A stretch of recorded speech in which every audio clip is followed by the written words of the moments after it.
15 years at Quantum Tech, gone in minutes. We're restructuring your position," announced Eleanor Marsh, her voice carrying a barely concealed note of satisfaction. She sat across from me in the small conference room, flanked by Diane from HR, both wearing carefully crafted expressions of corporate regret. "The company is moving in a new direction," Diane added, sliding a manila folder across the table. "Your contributions have been valuable, but we're consolidating the research division under the product development team." I nodded thoughtfully, accepting the folder without opening it. Inside, I already knew what I'd find: the standard severance package, 2 weeks' pay for every year of service, 3 months of continued health coverage, and a list of career counseling resources I would never use. "I completely understand," I replied, my voice steady. "These decisions are never easy." A flicker of relief crossed their faces. They had expected tears, outrage, maybe even bargaining. After all, I was a 55-year-old woman being pushed out of the tech industry, where youth was currency and experience a liability. What they didn't know was that I had seen this coming weeks ago, ever since a misdirected email thread had landed in my inbox. "We'll need you to clear out your desk by Friday," Eleanor continued, her confidence growing at my apparent acceptance. "Before you leave, we'll require your key card, company laptop, and phone. Your team will be notified this afternoon." My team. 6 brilliant engineers I had personally recruited and mentored over the years. The same team that helped me develop the distributed processing algorithm that now powered Quantum Tech's flagship product, Core Balance, an enterprise accounting platform used by 40% of Fortune 500 companies. "Of course," I said, rising from my chair. "Is there anything else?" They exchanged quick glances, clearly thrown off by my composure. Eleanor recovered first. "That's all for now. Thank you for handling this professionally." As I walked back to my office, I passed the glass-walled executive conference room. Inside, I spotted Victor Langley, the CEO, animatedly gesturing at a PowerPoint presentation titled Q3 Revenue Projections. The same Victor Langley who had taken credit for my algorithm at last year's industry conference, referring to me only as one of our research team members. I closed my office door and pulled out my personal phone, typing a single text message. "It's happening. Friday is my last day." The response came instantly. "Perfect timing. Contracts are ready. Dinner tonight to finalize details." I glanced at the calendar on my desk. Today was Wednesday. Friday, I would walk out of Quantum Tech for the last time. And Monday. Monday would be fascinating. That evening, I met Jonathan Pierce at Meridian, an upscale restaurant far from Quantum Tech's headquarters. As the CEO of Nexus Systems, Quantum Tech's biggest competitor, Jonathan valued discretion. He had reserved a private alcove in the back, hidden behind elegant Japanese screens. "They actually did it," Jonathan said, shaking his head after we ordered. I had my suspicions, but to cut loose the very person who developed their core technology, "Victor never understood what I created," I replied, sipping my water. "He saw the interface, the marketing potential, but the architecture? To him, that was just tech jargon." The irony was almost too perfect. 3 months ago, I had discovered that Quantum Tech's legal team had never filed the patent for my distributed processing algorithm. When I inquired, they called it an oversight and promised to handle it immediately. But something about their response felt off. I started digging. That's when I found it, an internal strategy memo outlining how they planned to claim the algorithm as company-developed technology, intentionally omitting any inventor attribution. The plan? Push me out before securing the patent, knowing that intellectual property developed by employees usually belonged to the company. What they didn't know was that I had been refining the algorithm on my own time, using my personal equipment. The improvements I made, boosting processing efficiency by 43%, weren't covered by my employment agreement. I had quietly filed for a patent under my own name last month, complete with timestamps and development logs proving I had done the work independently.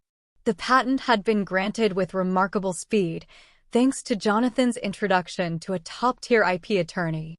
"All the paperwork is finalized," Jonathan said, sliding a folder across the table. "As soon as you sign, Nexus Systems officially acquires exclusive licensing rights to your patent. The press release goes out Monday morning, announcing you as our new Chief Innovation Officer." I reviewed the documents, though I already knew the key terms by heart: a 7-figure signing bonus, substantial equity in Nexus Systems, and ongoing royalties from every product using my algorithm. "What do you think Victor's reaction will be when he realizes what's happened?" Jonathan asked, barely hiding his satisfaction. "I'm more concerned about my team," I admitted. "They don't deserve to get caught in the fallout." Jonathan nodded.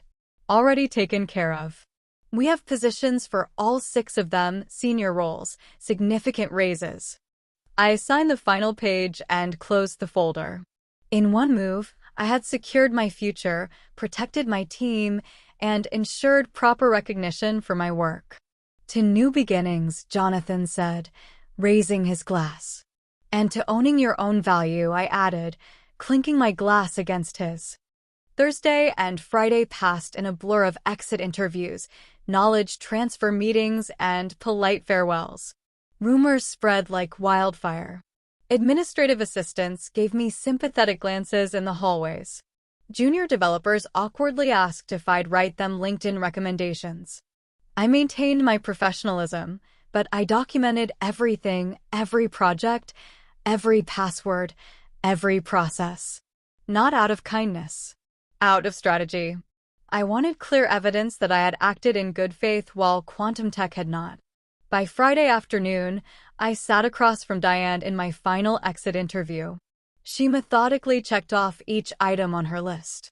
"You understand that any intellectual property developed during your employment remains the property of Quantum Tech," she stated, pushing a non-disclosure agreement across the table.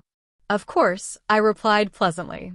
"Anything developed within the scope of my employment, using company resources during company time." I emphasized the qualifiers slightly. But Diane was too busy checking boxes to notice.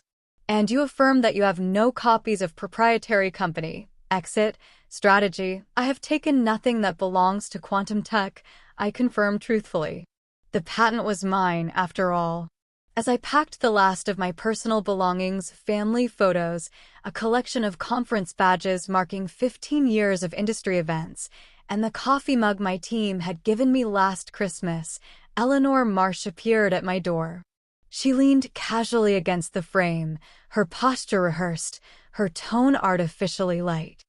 "I just wanted to check that everything's clear for your departure," she said, watching as I placed an engraved award into a box, the very award I had received for the algorithm now at the center of my plans. "Crystal clear," I replied, wrapping the award carefully in tissue paper.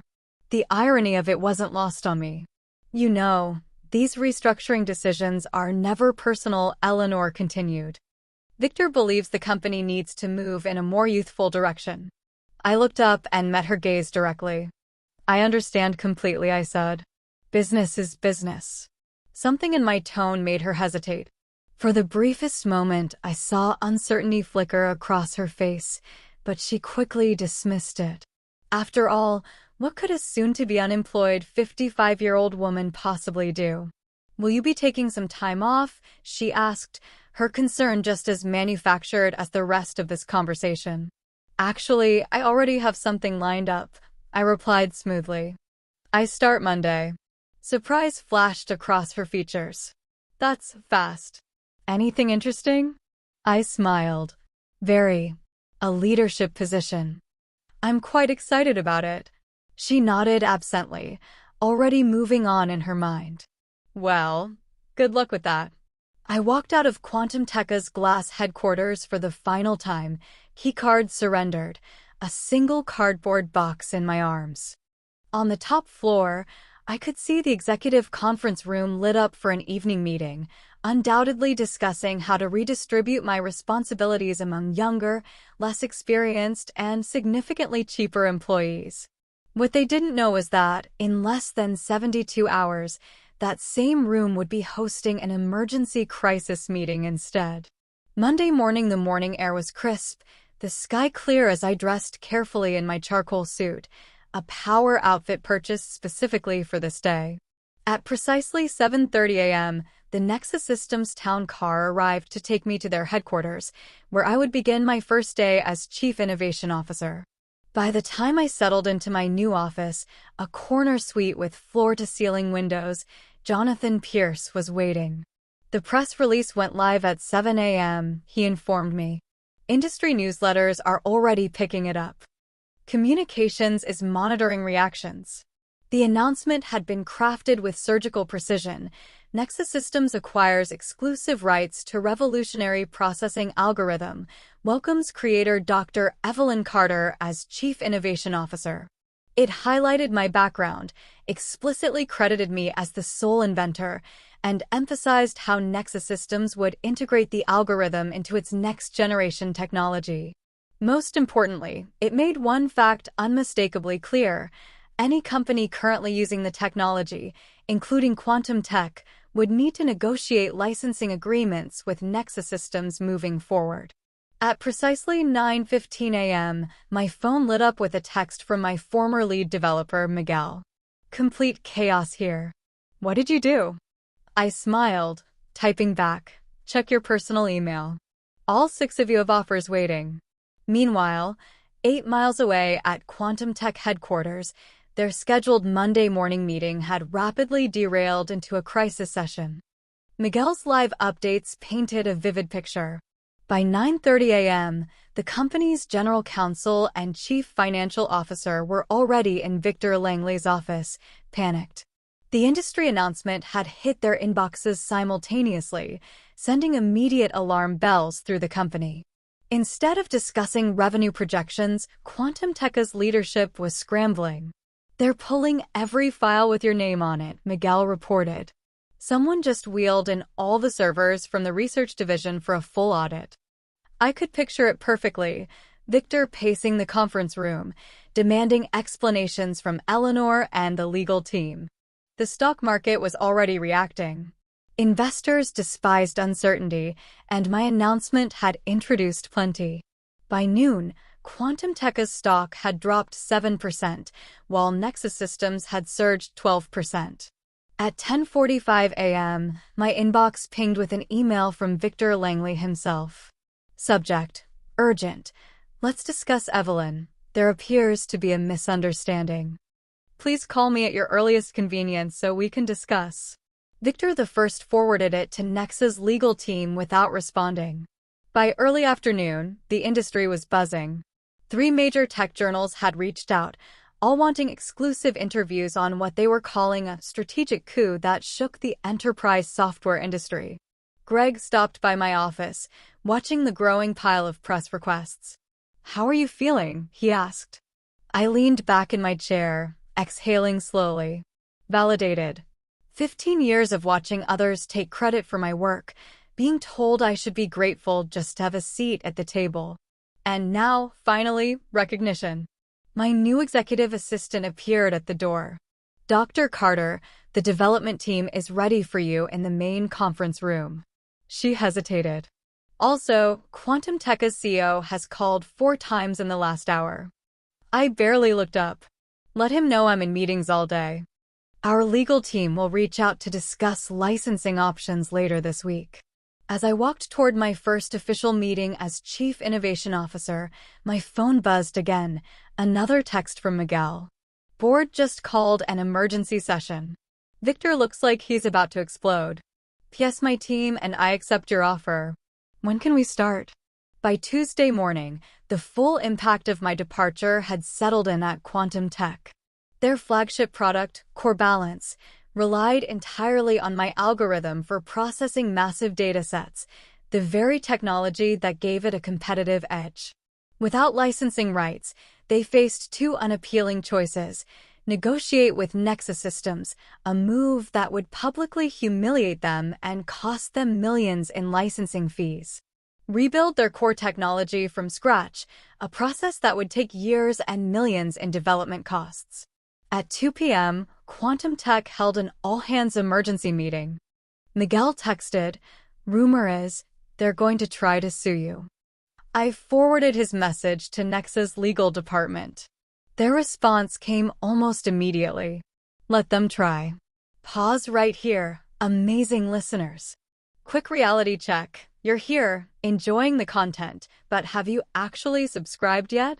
Most people don't, even when they love what they're watching. Crazy, right?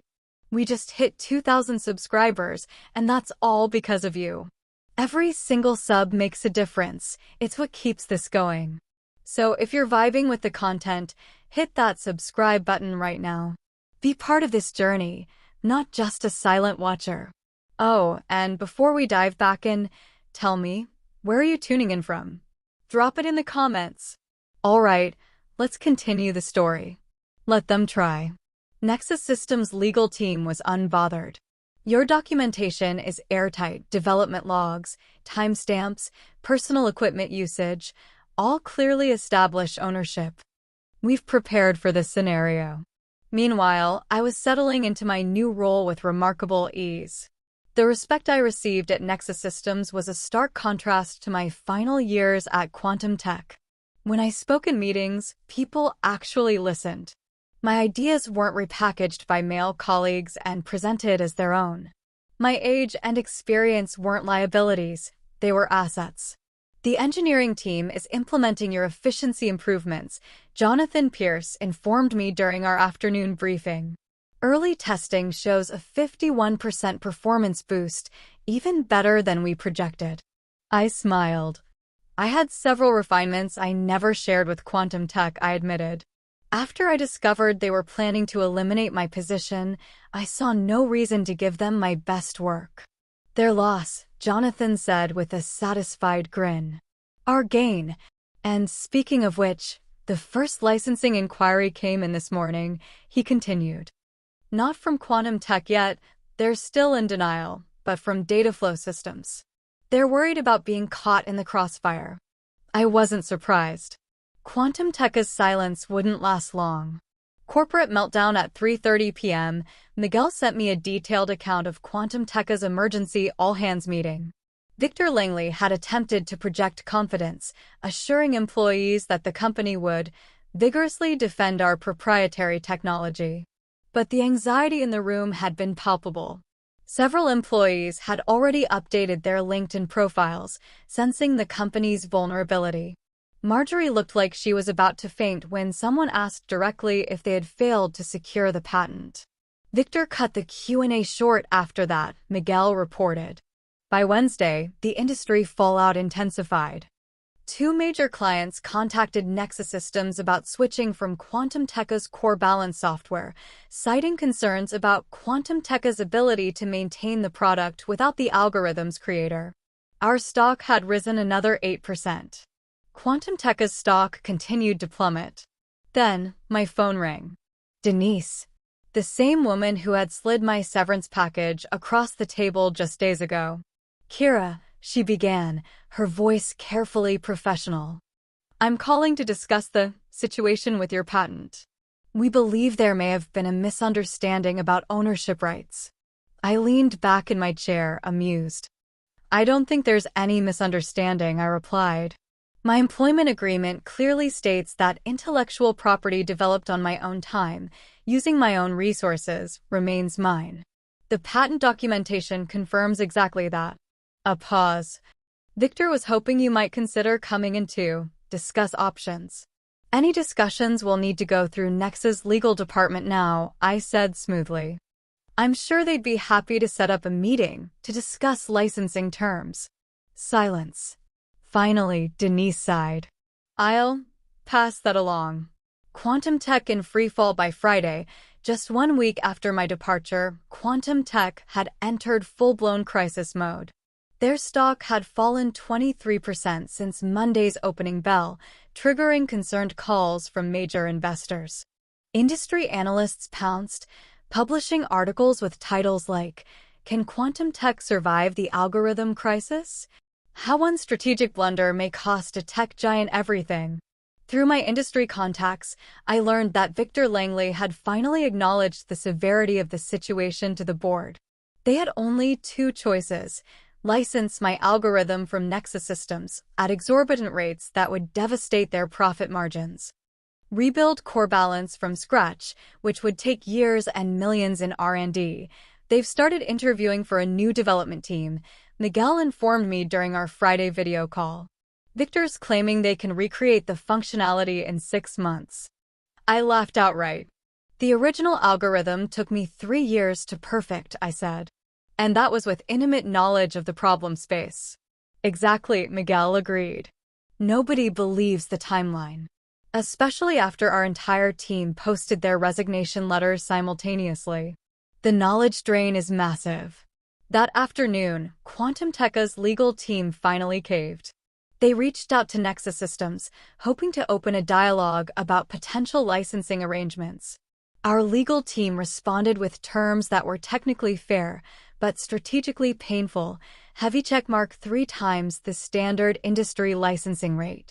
Heavy checkmark a public acknowledgement of my role as the technology's inventor. Jonathan leaned back in his chair as we reviewed the response. They'll balk at the acknowledgement more than the cost, he predicted. Victor's ego won't allow him to admit he pushed out the person who created their core technology. Then they'll have to rebuild, I replied. And every day they spent trying to replicate my work was another day we extended our lead in the market. The final blow by the following Monday morning, 10 days after my unceremonious dismissal, I stood at the head of the conference table, leading my first strategy meeting at Nexus Systems. My entire former team from Quantum Tech, Miguel, and the other 5 engineers sat with me. The energy in the room was electric. This is how development meetings should be, commented Anita, one of my top engineers. At Quantum Tech, we spent half our time explaining basic concepts to executives who wouldn't listen anyway. I smiled. That's the difference between being valued and being seen as replaceable, I replied. Here, your expertise is recognized. Then, my assistant appeared at the door. Dr. Carter, she said, there's been a significant development with Quantum Tech. Their board just announced an emergency leadership change. Victor Langley is stepping down, effective immediately.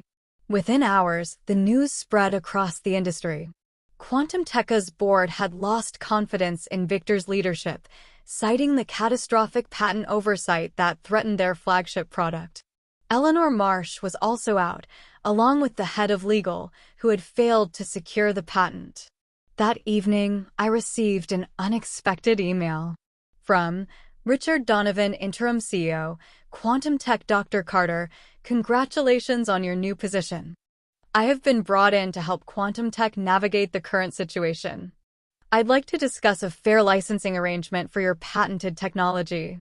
We are prepared to publicly acknowledge your contributions and make appropriate amends for the oversights of previous management. Would you be available to meet next week? I forwarded the email to Jonathan, adding a simple note.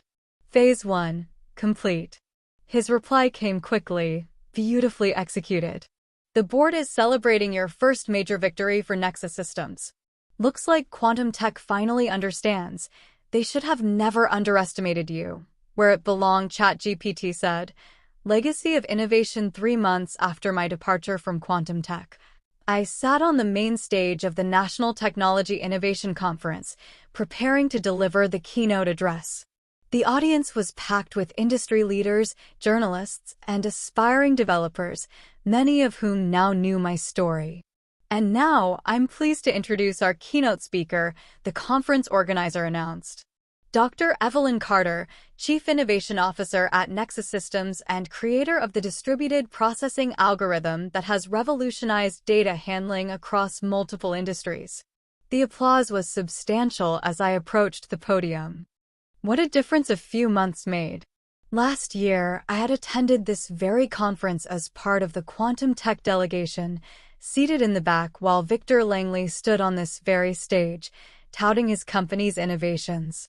Now, the industry knew the truth. Thank you, I began, surveying the attentive faces. Today, I want to talk about innovation, ownership, and the importance of properly valuing intellectual contributions, regardless of where they come from. My presentation covered the technical aspects of my algorithm, but also touched on a deeper issue: how corporations often exploit their innovators rather than protect them. I never mentioned quantum tech by name. I didn't have to.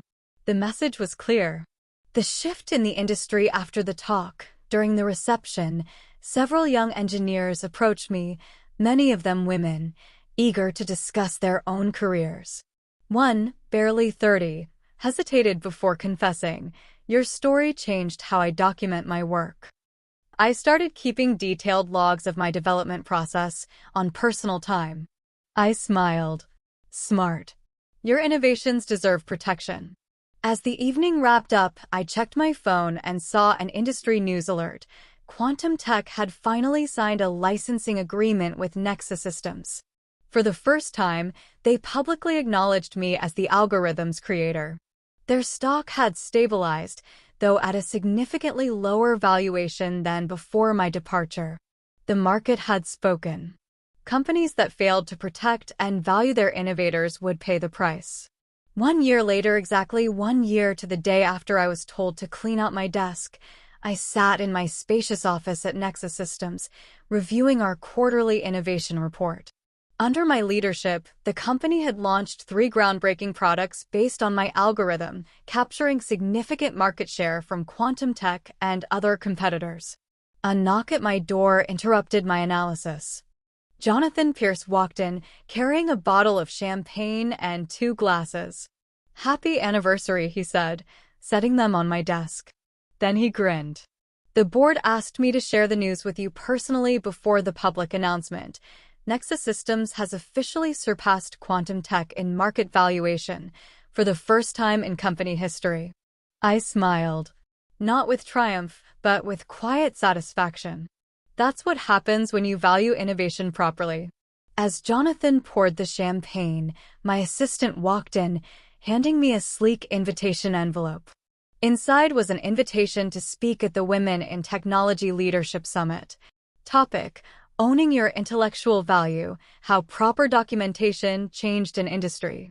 Jonathan chuckled, noticing the invitation. "You've become something of an icon, you know," he said. The story of the executive who didn't recognize what she had until it was gone has become a cautionary tale in corporate boardrooms. Ironically, Quantum Tech's new CEO, Richard Donovan, had spent the past year reforming the company. They had overhauled their policies on intellectual property protection and inventor recognition. Their new system? Modeled after the one I implemented at Nexus Systems. I exhaled, reflecting on the journey. "It was never about revenge," I said, raising my glass. "It was about recognition. About proving that innovation isn't anonymous, it comes from real people who deserve real credit." Jonathan nodded, clinking his glass against mine. "To proper recognition." As the afternoon sun streamed through my office windows, I let the moment sink in. At 56, I had finally found what had eluded me throughout my career, not just success. Acknowledgement. My name was now permanently attached to the algorithm that changed an industry. Exactly where it belonged.